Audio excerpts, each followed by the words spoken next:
Diundang masjid yang gede, nggak ngepek. Diundang musola yang kecil, nggak ngepek. Dikasih amplop, nggak ngepek. Nggak dikasih amplop, demi Allah nggak ngepek. Dijemput sama Alphard, nggak ngepek. Dijemput sama ojek, nggak ngepek. Kalau hujan lepek. Ya jangan dong kalau hujan.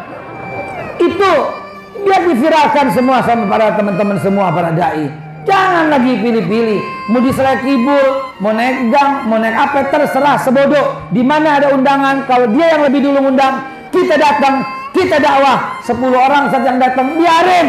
100 orang yang datang, sebodoh. 1.000.000 orang yang datang, enggak ngepek. Karena apa? Tugas kita cuman fazakir, beri peringatan. Fa inna zikratan fal mu'minin, akan bermanfaat buat orang mukmin. Kenapa orang mukmin kurang sekarang mendapatkan manfaat? Gara-gara salah memilih dai, gara-gara salah memilih penceramah yang ngetop, yang diundang. Buat apa? Buat mendatangkan masa.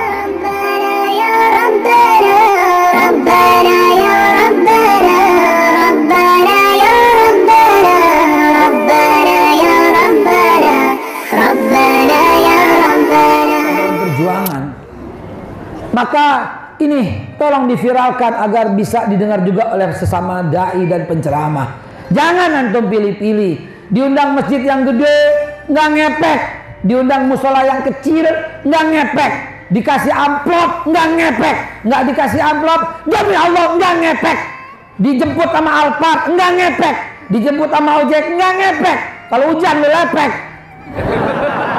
Ya jangan dong kalau hujan. Itu biar diviralkan semua sama para teman-teman semua, para dai. Jangan lagi pilih-pilih, mau di Selekibul, mau naik gang, mau naik apa, terserah, sebodoh. Di mana ada undangan, kalau dia yang lebih dulu undang, kita datang, kita dakwah. 10 orang saja yang datang, biarin. 100 orang yang datang, sebodoh. 1.000.000 orang yang datang, enggak ngepek. Karena apa? Tugas kita cuman fazakir, beri peringatan. Fa inna zikratan fal mu'minin, akan bermanfaat buat orang mukmin. Kenapa orang mukmin kurang sekarang mendapatkan manfaat? Gara-gara salah memilih dai, gara-gara salah memilih penceramah yang ngetop, yang diundang. Buat apa? Buat mendatangkan masa. Ini yang kurang pas dalam dakwah. Kita koreksi sekarang. Kita koreksi untuk apa? Untuk meniru pada Rasulullah Sallallahu Alaihi Wasallam. Di zaman Rasulullah dakwah ditimpukin. Zaman sekarang dakwah diongkosin. Apa nggak malu kita begini? Betul? Beneran ini saudara. Di zaman Rasulullah itu kaya raya. Apalagi waktu umur 25 menjelang menikah, lagi kaya-kayanya. Dakwah jadi miskin. Ini ada orang miskin banget, dakwah jadi kaya. Ngakunya pejuang Islam. Lu menghidupkan Islam atau numpang hidup dari Islam, saudara? Nggak usah emosi gitu, Bu, biasa aja. Betul kata ibu ini. Saya lagi mengingatkan diri saya dan juga teman-teman para dai. Jangan macam-macam, saudara. Perjuangan kita kalah gara-gara begitu. Lah, Ustadz sendiri mobilnya banyak, dikasih sama orang. Dikasih, dan bukan dalam rangka dakwah, dalam rangka bisnis, dikasih sama orang. Sampai sekarang kita belum punya rumah. Saksinya nih semua teman-teman saya nih. Bukan gue minta rumah, bukan. Tapi sampai sekarang masih tinggal bukan di rumah saya pribadi.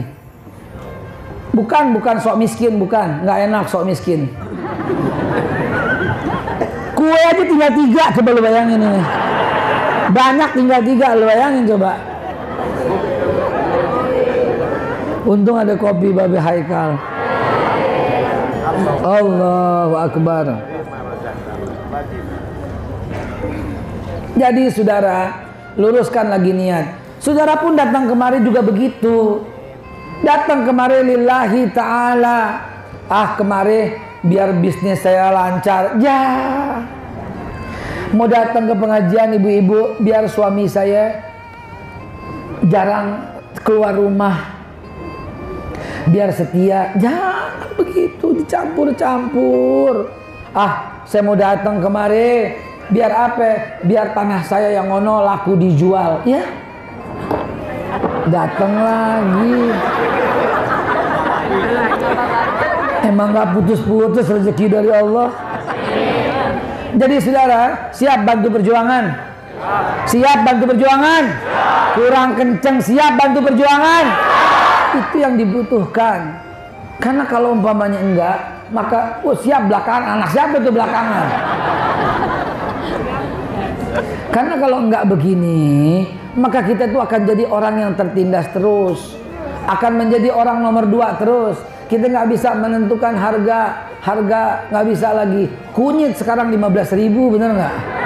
Betul nggak? Gue juga tahu harga, emang agak tahu. Ya, kenapa? Jahe. Iya, gara-gara corona jahe naik. Orang bahlul banget sih, ya Allah ya Rabbi. Oh iya, sebentar, mumpung belum lupa, nanti kita balik lagi dalam rangka bahwa perjuangan dibutuhkan kebersamaan umat, pertolongan dari umat dan niat, ya. Itu topiknya hari ini, ya, topiknya hari ini. Tapi sebelumnya saya juga mau menyampaikan amanah dari Gubernur DKI yang merupakan calon Presiden Republik Indonesia 2024.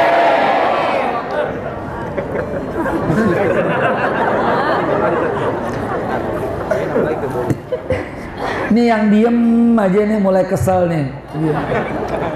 Saudara, tentang virus corona.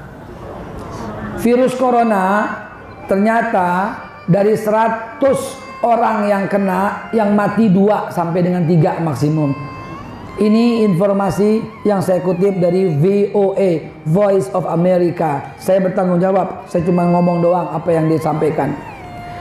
Jadi dari 100 orang 2 yang mati, ya, 98% hidup yang kena virus corona. Jadi biasa aja. Yang lebih bahaya tuh virus TBC. TBC banyak yang mati, ya, TBC itu bahaya. Yang lebih bahaya itu SARS, flu burung, lebih banyak yang mati. Yang lebih bahaya itu MERS, ya, selaput radang otak, itu juga begitu, bahaya juga. Gitu. Nah, yang ini lebih bahaya. Tapi virus corona biasa. Cuman zaman ini sosial media udah berkembang gila-gilaan sehingga bikin panik. Ya, kadang-kadang paniknya itu justru lebih bahaya dari virus coronanya sendiri. Orang sehat lah pakai masker, ya. Yang pakai masker orang sakit. Ente yang sehat nggak usah borong-borong masker, kecuali masker bedak. Lu borong dah biar licin kulit lu, biar laki pulang sedep, itu kecuali deh, ya. Nggak usah, ya. Kenapa? Karena itu buat orang sakit, buat orang sehat malah sakit. Kenapa? Lu bekap aja 3 jam 4 jam terus lu bekap. Ntar lu ngomong, ludahnya nempel, ntar lu sedot lagi, bau jigong. Nggak usah begitu, Pak, biasa aja. Nggak usah ngeborong telur, borong beras, borong mie, nggak usah. Sampai tiap hari makan mie, coronanya hilang, ginjal lo sakit. Ya, nggak usah, biasa aja. Santai aja dalam menghadapinya.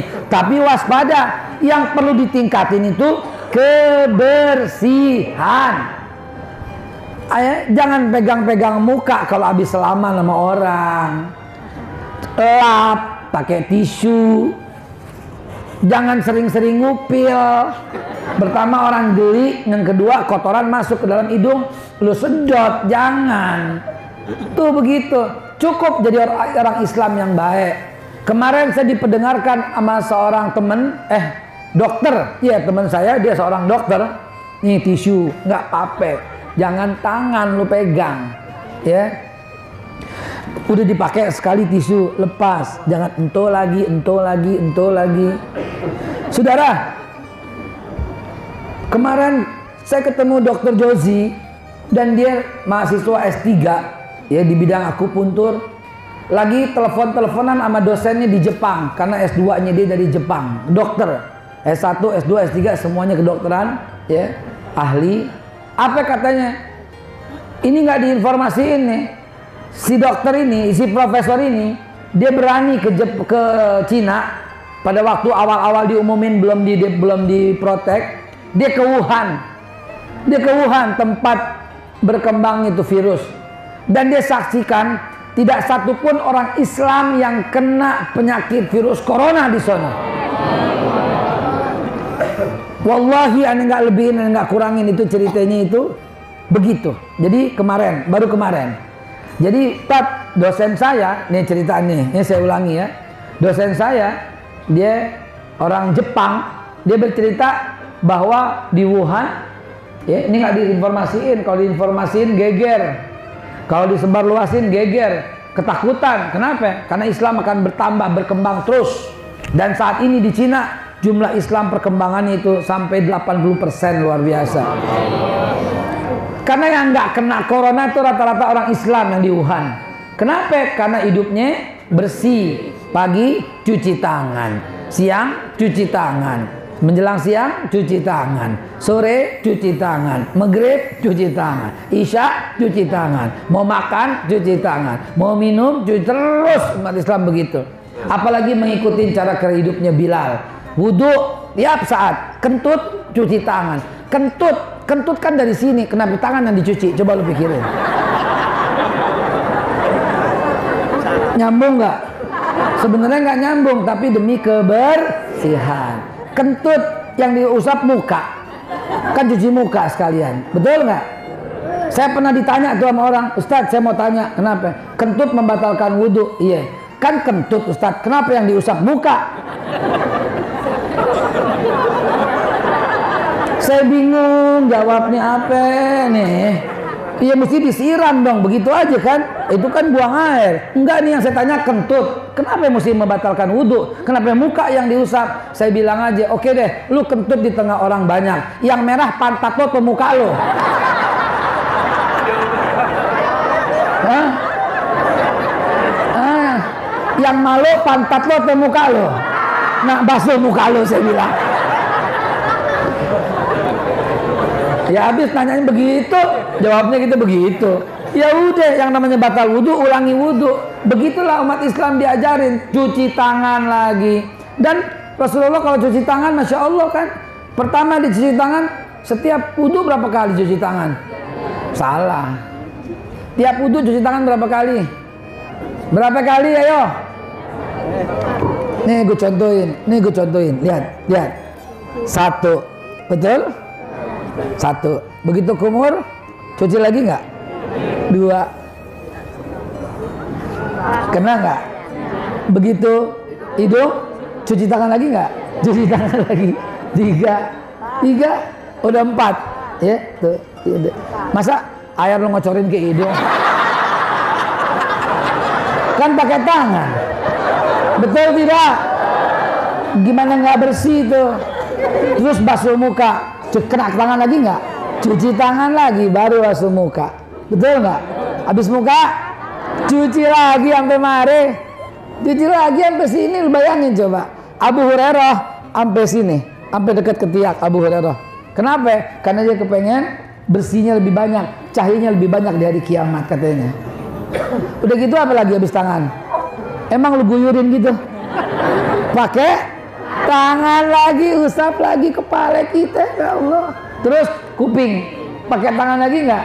Pakai. Kalau pakai selang begini congean, betul nggak?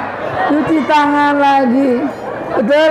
Udah gitu kaki, emang lo siram doang, nggak sempurna, betul nggak? Kita angkat kaki kita cuci, kita selait, gue ngongkong. Betul tidak? Bagaimana nggak bersih tangannya orang Islam? Shallu ala Nabi Muhammad. Jadi pesannya begitu, wudhu sering-sering, insya Allah Allah hindarkan corona di antara kita. Demikian pula sinar matahari yang telah Allah berikan ini paling top untuk membunuh virus corona. Karena menurut Fakultas Kedokteran UI yang disebarkan melalui sosial media, virus corona akan mati pada suhu 27 atau 28 derajat Celcius.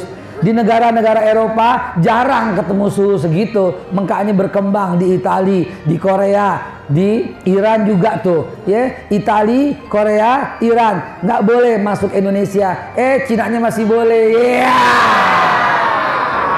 Yang bawa virus dari sono, yang bawa virus dari Cina. Cinanya masih boleh masuk ke Indonesia. Iya.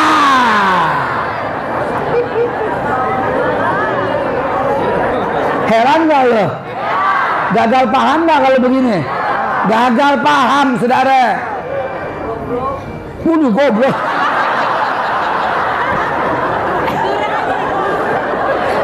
Ibu nggak usah emosi begitu. Yang emosi kasih kue bolu ah.